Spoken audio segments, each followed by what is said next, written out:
Yo, what's up guys, and the 2% of women who watch my videos? Black Clover has officially returned with 3 new chapters, and man oh man do we have a lot to talk about. We gotta talk about the good, the bad, and the in-between, and also the high chance that the manga might officially be ending within the next 5 or so chapters. But before we get into that, let's actually discuss what occurred in the chapter. As always, manga spoilers ahead. So chapter 384 began where we left off, with Asta being fully healed, thanking everyone, and Liba telling Asta he's sorry. But Asta deadass just told him to lock in. We then finally see Noelle and Asta reunite, where she actually complimented him for surviving and not insulting him, which was pretty neat to see after how much they've been through together. We then get into our first problem with the chapter, and that was when Asta gave Noelle anti-magic, even though Yuno was the one who had the Demon Dweller sword. We see Noelle in a cool design called Valkyrie armor, Black Dragon form, and she went on to fight multiple angels by herself, while Asta returned back to Lucius. We then make our way back to the Land of the Sun, where we see all the Ryuzen have been defeated by Paladin Heath, who is actually Lucius, since he can now remotely control all his paladins' bodies thanks to the gargantuan magic spell.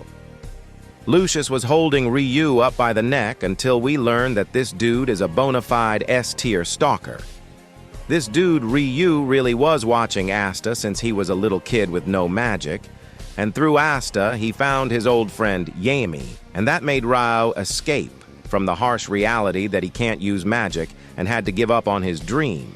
He then said that watching Asta gave him courage and told Lucius that the one everyone looks up to isn't him, it's Asta. This pissed Lucius off, but before he could kill Ryu, Yosuga came out from the rubble and decapitated Paladin Heath, saving Ryu. This moment was extremely good, but it gets better because in the next panel we go back to Yuno and Lucius, where Yuno used the last bit of anti-magic he had left doing Asta's black meteorite. The moment all his anti-magic ran out, he dropped the Demon Dweller, and Asta conveniently pulled up, grabbed it, and went back into action. Lucius then spawned in a Paladin Lisita, thinking Asta and Liba would get distracted again. But this time was different. Liba remembered the oath he swore to Asta back then, that what's important now is the life Lisita protected. He then proceeded to blitz and one-shot Lisita. It then seemed Yuno teleported her body somewhere else afterward. Now, my thoughts on this are that I expected more dialogue between Asta and his mom, but I guess we'll get that later since Asta didn't really kill her. He just did what he did to Sister Lily to her. But it would definitely hit even harder if Tabata let it breathe more and gave her more than 3 panels. Also, for people who are mad that Asta defeated her pretty easily, can we be deadass? You expected Lisita, who isn't a fighter nor a supreme paladin, to go blow for blow with Asta? Be for real. Anyways, after that, it's back to Asta and Yuno versus Lucius once again, with Asta announcing to Lucius that this is officially the final battle. Chapter 385 began with Asta and Yuno versus Lucius, and this fight is peak Tabata with the art and choreography. Throughout the fight, Lucius once again found out that Asta and Yuno are making each other level up, to the point they're getting faster and stronger with each second.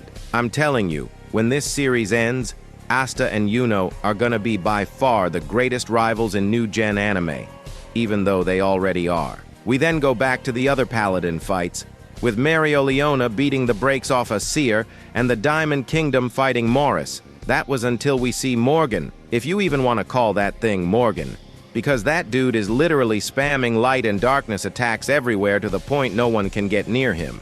While Nacht, Yami, and Ichika were hiding, we see a Dramalek nonchalantly pull up, asking if they need any help. He then proposed to take over Yami's body since he's a perfect vessel after what happened with him during the Spade Saga. His reasoning is pretty consistent with his character.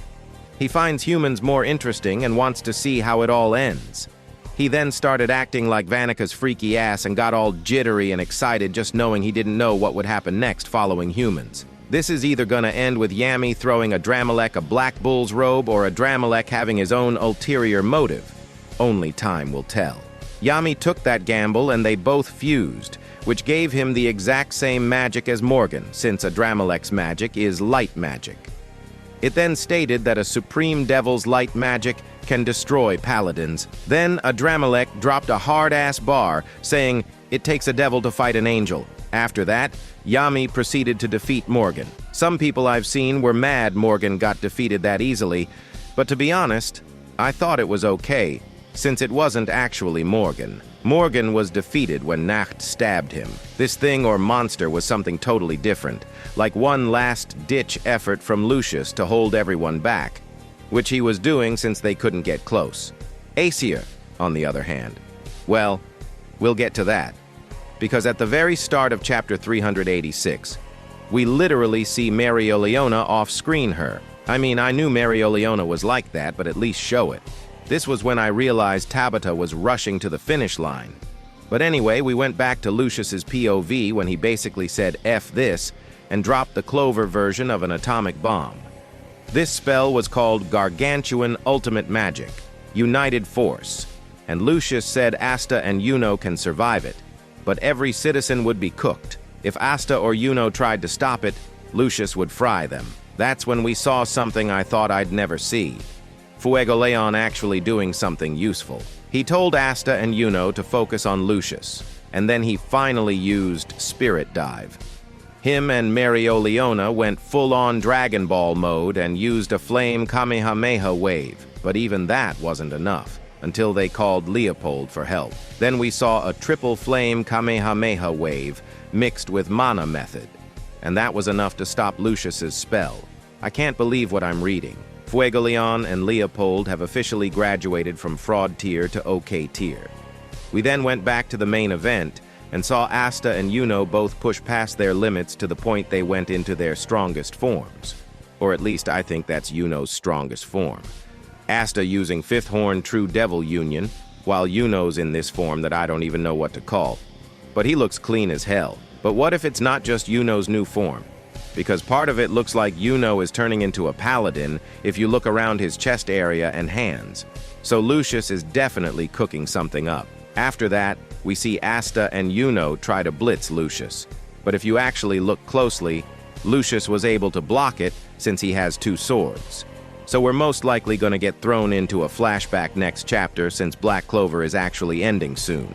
I say this because Weekly Shonen Jump has officially said it's the super climax, which is always said when the next chapter is the final one or within the next 3 to 5 chapters. It's different from all the other climax announcements we've gotten. Some examples: JJK, MHA, The Promised Neverland, and even Chainsaw Man Part 1 all ended when they got hit with the super climax tag. And I'm gonna be honest, I see no way Tabata ends it decently if there are only like 6 more chapters left. Lucius would be a worse villain than Dante, and Asta becoming Wizard King wouldn't hit hard. So I wholeheartedly believe we've got one more volume left, which would make volume 40 with 400 chapters, a poetic end to the series. That being said, Tabata also stated he has an announcement in December, so it could either be him announcing the end of this arc and switching to a different magazine, or the manga actually ending. Either way, all we can do is wait. Anyways, back to the actual chapters and my thoughts on them. These chapters were definitely not horrible, but also not the best thing since sliced bread. I feel like Tabata's just putting things in so the anime can flesh it out and take care of it, which I wouldn't mind. But I also want a good ending to the manga. So overall, I'd give this batch a 7 out of 10. Anyways, if you like this video and want more Black Clover anime content, don't forget to like and subscribe. We are on the road to